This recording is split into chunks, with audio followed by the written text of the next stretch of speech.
Hey everybody, it's Nathaniel Avila reporting from San Antonio, and I'm here with Timbrel Hildebrand reporting from Arlington, Texas. Hello. Hello. And what are we talking about today? Princess and the Frog. Princess and the Frog. What are your relations with Princess and the Frog? I love this movie. I think it might be one of the most underrated Disney films ever. Everyone forgets about this movie because when you think of like the modern, at least modern for us, modern Disney Renaissance, we think of like Tangled and Frozen, but Princess and the Frog came before any of that, and it's in that traditional hand-drawn animation. It's beautiful, and it's got a great story and amazing music, and honestly, it doesn't get enough love, in my opinion. Oh yeah, I think it's like a great film. Like I know a lot of people I know this era of Disney is called the Disney Resurgence, and a lot of people quote Tangled as being the first one of that, but I believe Princess and the Frog should be given that title because it came out in 2009, and it still holds up today. And it's a really great film. So let me do some background about this particular film. So it actually started all the way back in 2004 when Disney said that Home on the Range would be their last traditionally animated film. After the company's acquisition of Pixar in 2006, Ed Catmull and John Lasseter, who is the new president and the chief creative officer of Disney Animation, reversed this decision and reinstated hand-drawn animation at the studio.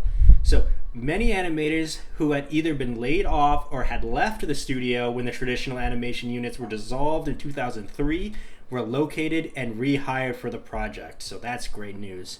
So Lasseter also brought back directors Ron Clements and John Musker, whose earlier works include The Great Mouse Detective, The Little Mermaid, Aladdin, Hercules, and Treasure Planet.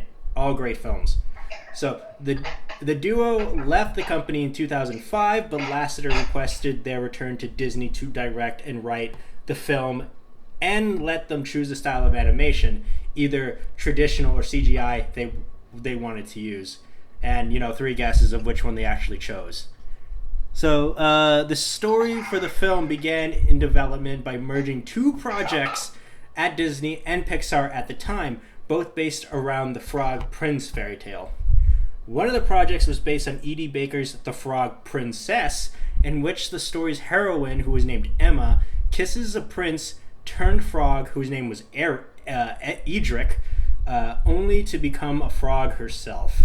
So The Princess and the Frog returns to the musical film format used by many of the previous successful Disney animated films, with the style Musker and Clements declared, like with Aladdin and The Little Mermaid, had inspiration from the Golden Age Disney features such as Cinderella. So Musker and Clements thought that given all fairy tales were set in Europe, they can do an American-style fairy tale. And they stated that they chose New Orleans as a tribute to the history of the city for its magical qualities because it was Lasseter's favorite city. So the director spent 10 days in Louisiana before starting to write the film. So The Princess and the Frog was originally announced as The Frog Princess, like the original story, in July 2006. And earlier concepts and songs were presented to the public at the Walt Disney Company's annual shareholders meeting in March of 2007. So these announcements drew criticism from African American media outlets due to elements of the Frog Princess story, characters, and settings which were considered to be distasteful. So African American critics disapproved of the original name for the heroine, Maddie, due to its similarity to the derogatory term mammy, it's a derogatory term in the African American community. Protested were Maddie's original character as a chambermaid, and the choice was to have the black heroine's love interest to be a non-black prince, and the use of a black male voodoo witch doctor as the film's villain. So the Frog Princess title was also thought by critics to be a slur on French people. Also questioned was the film's setting of New Orleans, which had been heavily damaged by Hurricane Katrina in 2005, resulting in the expulsion of a large number of mostly black residents. Critics claimed that the choice of New Orleans as the setting of the Disney film with the black heroine was an affront to the Katrina victims' plight. In response to these early criticisms, the film title was changed in May 2007 from The Frog Princess to Princess and the Frog. The name Maddie was changed to Tiana, and the character's occupation was altered from chambermaid to waitress. They also have talk show host Oprah Winfrey, who was hired as the technical consultant for the film, and she also played the role of Tiana's mother, Eudora, in the film. And that is the story of Princess and the Frog. Wow. Yeah. There was a lot of hoops that they had to go through. Do you think they did a pretty good job with that? I would say they did, because I think the movie's really good. Right. So, what do you think the film's message is? Because we do have, like, essence of, like, classism, the whole idea of, what is known as the gospel of wealth. Knowing, like, the idea of the gospel of wealth, or the American dream, that you can be on the bottom and you can reach the top, but also, like, there's, like, other forces that are forcing and keeping you down. Like, the top don't want the bottom to get up to there, like, that whole thing. What do you think about the message of this film? I think it's really well executed, not just through Tiana, but through Dr. Facilier, the movie's villain. It is really interesting. I think the fact that they decided to make it about the African American community during that time period was a good choice, because it showed us a side of life during the 20s that isn't usually, like, showcased in many movies about the 20s, because usually it's all about, the high climbing socialites, the high climbing white socialites, that sort of thing, sort of more I guess Tiana's friends side of things, like, you think like The Great Gatsby and stuff like that. But this is really interesting, because I guess it's kind of showing that, like, I guess maybe, like, it's showing the more reality of that American dream. Like, we usually think of it through kind of a rose-colored lens, and with Tiana, we're seeing, like, the hard truth about it, the difficulty she has to go through. I think even as a young girl, when I first watched this movie, I remember just loving Tiana, because I saw her and I'm like, wow, she's not waiting around for a guy to come save her or something like that. She's like, she knows that she has to put in hard work to get what she is after. And I always liked that, because she seemed very responsible, and I liked that a lot. Yeah. But I think Tiana really exemplifies this idea of, like, striving for the American dream, and how it's not always, like, it's not the easy road that we might like it to be. Mm-hmm. Like, what do you think about that whole, like, how they integrated the romance between Tiana and Naveen? I think it was well done. I mean, in a Disney movie, you only have so much time to, get into that sort of thing. So, I thought it was impressive that what they did with the time that they had. I enjoyed her and Naveen's relationship just because they were so different, and she kind of helped Naveen learn the harder stuff about life, and he kind of, like, maybe, like, opened her up to the idea of having fun, and stuff like that. So I thought it was nice. I think because they made both of the characters so likable, I was more willing to accept they were falling in love so quickly. Yeah, I like one of the things I really like about this particular film is that Tiana, her main goal was not to be in a relationship. That was not, like, her main priority, unlike the Lottie character, who that's all she thought about. But for her, like, her main thing was to start a business.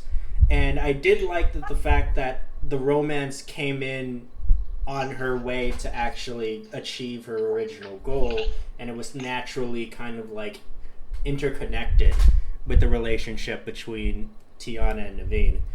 And also, like, this film actually takes place in 1926, if you guys wanted to know. So, so that also kind of leads me to my next thing, which would be the character of Lottie. What do we think about her? I love Lottie. She is just hilariously clueless and ditzy, and I think she's so funny. I think she creates a perfect foil for Tiana, because here's Lottie, who's never been denied a thing in her life, and then there's Tiana, who's had to fight for everything she has and has had to work hard for it.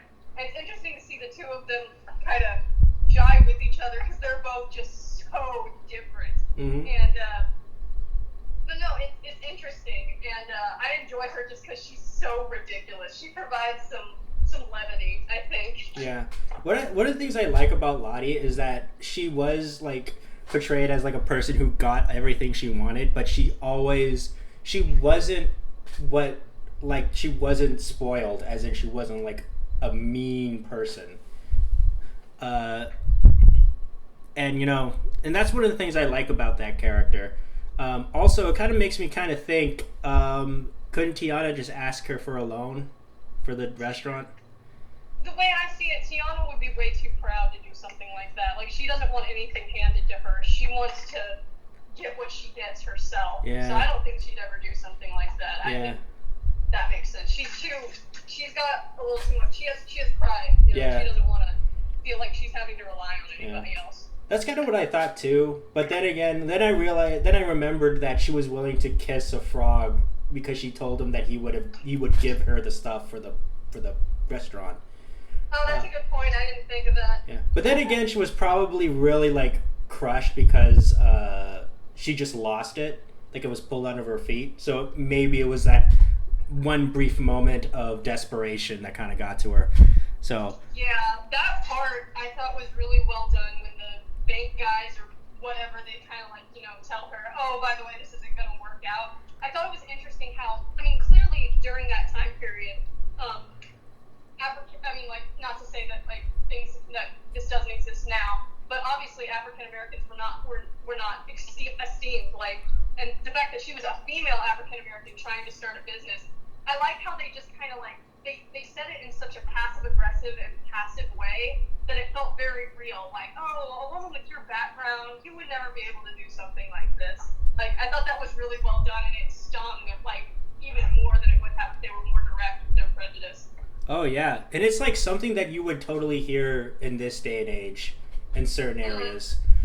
And so yeah, I think also, so what do you think about like the whole idea of Naveen coming from like a prestigious family and living completely coast free, but then he kind of realized that, oh snap, I don't know what to do. I don't know how to do anything. I don't know how to take care of myself.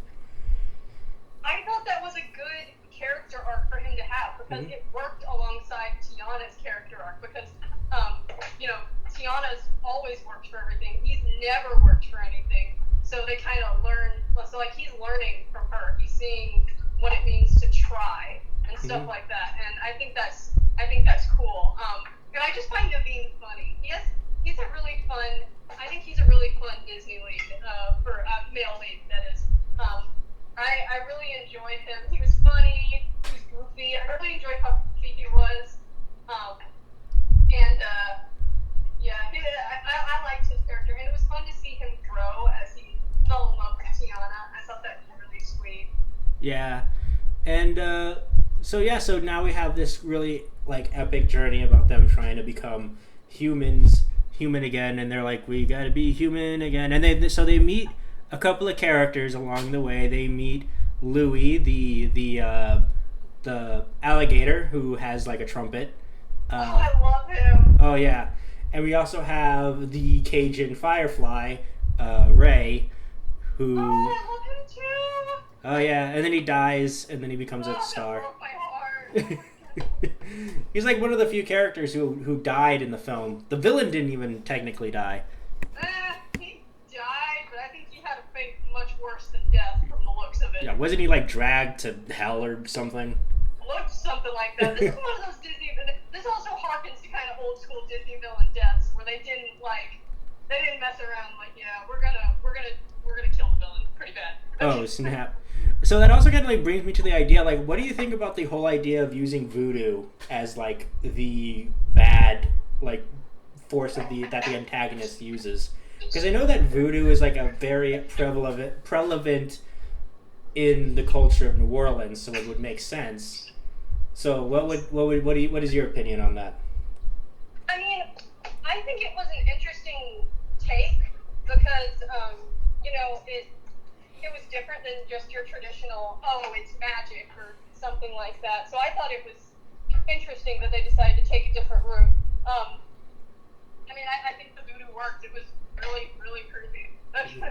Yeah, and it's grounded in a lot of realism because there are people who actually do practice that kind of stuff. Oh yeah, Yeah, that's true. And yeah, and also like the villain. Apparently, like he was like he made this like Faustian deal with whatever Cajun spirits that he was dealing with, and now that he lost the amulet, which I don't really see how that kind of like ties into anything. He was then he had to pay the piper, and that's what happens when you deal with spirits like that. Yeah, I guess that's what happened when you tangle with the devil or something like that. Yeah, when you dance with the devil in the pale moonlight. Yeah. Yeah. And so we also have the character of what's his name, Lawrence. Oh, he's funny too. Yeah, and he was supposed to be like the working person who Naveen treated like very poorly, and so much so that he resented him and became like jealous of his power, and he wanted to achieve it for himself, and that's kind of like what Facilier used to like manipulate him into doing his bidding. Yeah, and so what do you think about him as a character? I enjoyed him. He was a good bumbling buffoon kind of thing, He was perfect for the witch doctor to use against Naveen because he resented Naveen so much. Yeah, I mean, I liked him. I thought he was funny with his British accent, how he when he was as Naveen, sometimes it would wear off, and then all his like his big butt would pop out. That was kind of funny, Little physical humor, that's fun. Yeah, and like, what do you think about the whole idea of the symbol of like money being used as a surrogate for power in this film? That also felt like very American to me. Like it hit very close to home because that's kind of the if you grow up in America, that is the environment that you're brought up in. Money is everything. It is what buys you power. So it was interesting to see the witch doctor talking about how magic that's not worth anything. The real power isn't money, and I thought that was really neat. That even in this fantasy world, the money was that was what was going to talk, not the magic. I thought that was cool. That was a cool little thing they did. Oh yeah, and then we have like the whole idea like how every character was in the pursuit of money. Like we have Tiana who needs money in order to purchase the building in order to start the restaurant. Which I think you need a bit more than just a down payment on the restaurant. I think you need to pay for the restorations and the don't think materials. About it. Okay.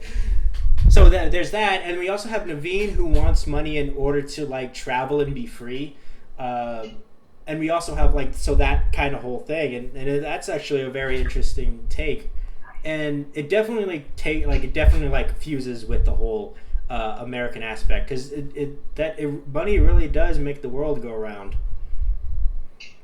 Yeah, I mean it really fits. Like it makes sense that they came to America to find some money. Oh yeah.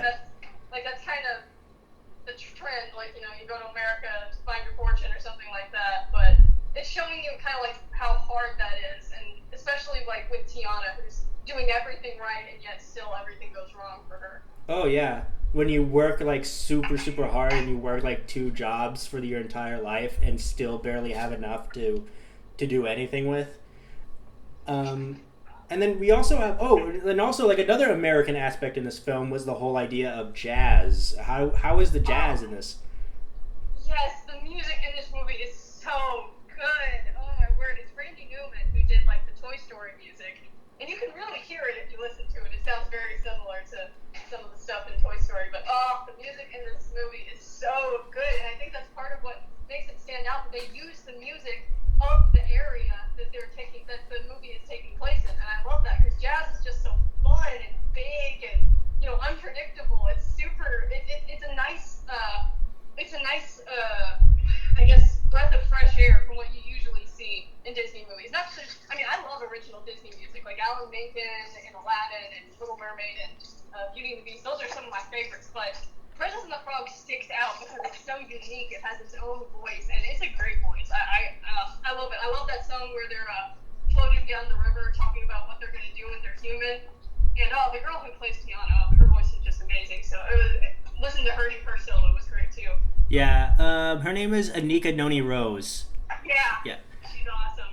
Yep, and also I believe Alan Menken was originally supposed to do the composition of music in this film, but I think Lasseter decided to go with Newman instead because he believed that because he scored Enchanted 2 years prior that the music would be too repetitive. That was his thinking. But I think Newman was a lot better because he's an actual jazz composer and he's actually from New Orleans. So And that's just perfect. yeah. So I did an amazing job. How much money did this? Oh, let me see. It made this film made $24.2 million. Wow. It's a lot of moolah. Indeed. Oh, actually, yeah, 269 million. That is. Oh, my bad. I read it wrong. But yeah, so this film is really really good. I give it two thumbs up. Also, there will be a television spin-off coming to Disney Plus. Hooray! Really? Yes. I don't know how I feel about that. It's called Tiana, and it's coming Oh, soon. right, I did hear about that. Well, you better have her singing or I'm not watching it, 'cause she's too good to not have her sing sometimes. Oh yeah, have you ever watched the Tangled show? I have. I talked about it in one of our podcasts. It's amazing. So if this is anything like that, then maybe it'll be good. But if they screw up Tiana, I'm gonna be mad. They better not do that. Yeah, you gotta put some respect on her name. For sure. Yeah, She's so awesome. yeah, and so how do you think? Like, since this is like, I believe Tiana was the first ever African American princess in a Yeah, I Disney think so. film. Yeah, and so what do you think that says about like the whole progress and having other people have a role model too in this film? Well, I am not African American, so I can't speak from personal experience, but I can only imagine that for little girls who, have grown up with these Disney princesses that, they loved regardless of what color they were, it probably was really nice for African American girls to get to look on the screen and see a heroine that looked like them. So I think it's cool. I think it's kind of similar to like when Black Panther came out, and African American boys and girls got to see a superhero that looked like them, multiple superheroes that looked like them. So I bet it was. I mean, again, I can't speak from personal experience, but I can imagine that probably is a pretty good feeling to finally see someone that looks like you up on the silver screen, doing princessy stuff and whatnot.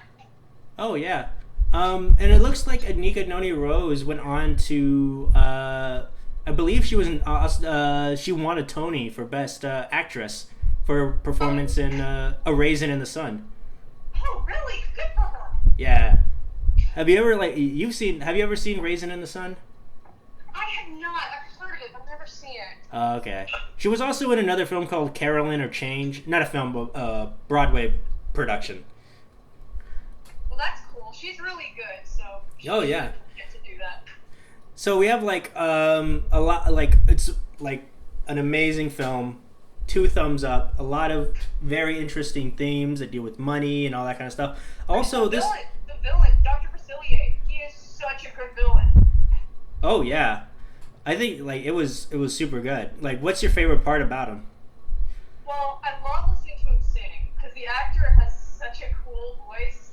I know him best. I got into Community recently, so I know him best as Elroy from Community now. But in this, he has a voice that just dominates. It's so deep and powerful. It really like takes over his face, and it really makes him sound quite menacing. And his singing voice was even more fun, I feel like, because he was. It was just interesting. His song, "My Friends on the Other Side," is it might be my favorite Disney villain song because it's so catchy and ominous, and it's fun in a really creepy way. Oh yeah. And according to Bruce W. Smith, who was the supervising animator for the character, is that he was supposed to be like a combination of Captain Hook and Cruella de Vil. I can see that. Oh yeah, and like, which of the songs is your favorite song? On the whole movie? Yeah. Oh, gee, it might actually be his song. Like, "Friends on the Other Side" might be my favorite song. It's got so many good songs. I don't know if I'd be able to pick just one, but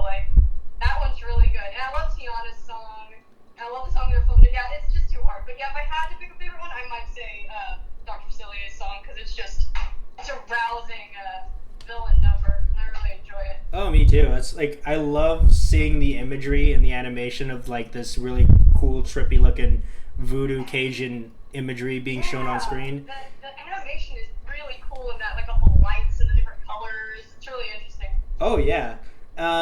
We also have like I forgot to mention about the character of Odie, Mama Odie, who's supposed to be Oh yeah, Mama Odie, she's awesome. I love her. yeah, and she's supposed to be like the foil of Facilier, like the good side of voodoo. Yeah. And she's I supposed love her poor yeah. little snake that she kept on like abusing so much. Bless his heart. Yeah, and then she also is the person who says like, yeah, money isn't supposed to tell you everything, and it's supposed to like, it has no heart and it has no soul. You need to be looking within you in order to find true happiness. Yeah, yeah, I like her. She's fun. Yeah, and she's definitely the person who helps the characters go in the right direction. As in, you need to kiss a princess. Yeah. Mm-hmm. Yeah, I liked her. I mean, it's clear that she was something of a plot point, but I still enjoyed her thoroughly just because she had so much color. She was just so funny and over the top. I thought it was a lot of fun. I loved it when she reached into her pocket and said, "Y'all want some candy?" And it was like all these nails and screws and stuff. I thought that was funny. Yeah, and then she was like, "Too bad, it'll make you human," and they'll be like, "Whoa, no!" I think maybe like one of my favorite lines is when they get to that place and Louis turns to Ray and says, "Are you sure this is the right blind woman who lives in a what did he say? Lives in a ship at the bottom of a bayou?" He was pretty sure. Pretty sure. That was funny. I enjoyed all the characters. Ray was fun. I enjoyed when he was talking to Mama Odie and she goes, "How's your grandma doing?" And he goes, "Oh, got in a little trouble for flashing the neighbors again." That was funny. Oh yeah, and like also like this film I believe is supposed to be rated G, though I think it might be best suited for a PG rating. Is it really rated G? It's rated G, yeah. Oh, gee, yeah, it needs to be rated PG. That voodoo stuff's too creepy for little kids. Yeah, there's like a lot of like creepy voodoo looking things, and I believe there was also alcohol being drunk in the film as well. Oh, was there? Yeah, they're like in the party. There are some people who were like drinking wine, and Yeah. yeah, and in the vision we have Steve Facilier like drinking champagne or something. Yeah, you're right. Yeah, and then we also have. So yeah, like I would advise that despite the PG rating, you probably should treat it like a PG rated movie. Well, that's the thing with Disney. They want their G rating. They just slip a couple $100 million under the table, and they'll get them their PG. They'll get them their G rating. Yeah, that's how you do it. You bribe the MBA, and then they're like, doesn't like a guy literally get dragged into hell? And they're like, don't worry about it. We literally threw Gaston to his death, and no one said a thing. So I think we're okay. I think we're okay. Yeah. So yeah, that was that was Princess and the Frog. What rating would you give this film? I think 10 out of 10. It's a great movie. 10 or 9 out of 10. I don't know why I would give it a 9, but just because I'm hesitant to give anything 10 out of 10. But this is quite near if it isn't 10 out of 10. Oh snap! A rare 10 out of 10. I'll give it a 9 out of 10. Cool. All right, and so that I would definitely recommend this film. I believe if you don't have Disney Plus, it's also on Netflix. Oh, I think you're right. Yeah, so if you don't have Disney Plus, you can always check it out on Netflix. And you can check it out. It's really awesome. It's a really nice film. Great animation, great songs, great message, and it definitely makes you think. And and in a good way. So it's a great movie. Oh yeah, it's an amazing film. All right, so we'll talk to you guys later. Bye. Bye. Thank you for listening to a Vision podcast, home of wacky talkies, The Kingdom, Evil Exists, and many more.